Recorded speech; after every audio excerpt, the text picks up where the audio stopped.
Hello mga kaibigan, God's Pinoy here. At sa wakas, nakabalik na ulit tayo dito sa outdoor range after gun ban. So ngayong araw, napakita ko lang sa inyo ang aking gagamitin sa ating range day. So ayan, meron tayo nitong case natin. And gusto ko lang pakita sa inyo itong super awesome na custom cut na foam. This one was done by JPJ Customs. So makikita natin yan, meron tayong custom layout na Guns Pinoy dito sa taas and then dito sa baba. Custom cut siya para sa aking Glock.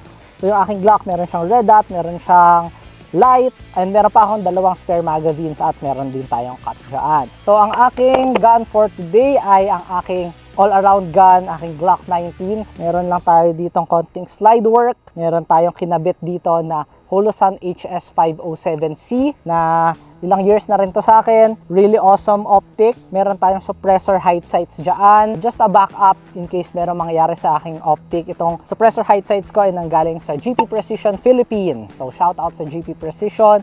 And then meron tayo dyang light na Inforce APLC na nabili ko sa marketplace way back. Then yun lang, no, internals nitong aking Glock is all stock, and ang slight modification lang din na ginawa natin is yung undercut niya sa kanyang trigger guard. So this was done by Gun Bro. So yun, no, let's enjoy our range day today.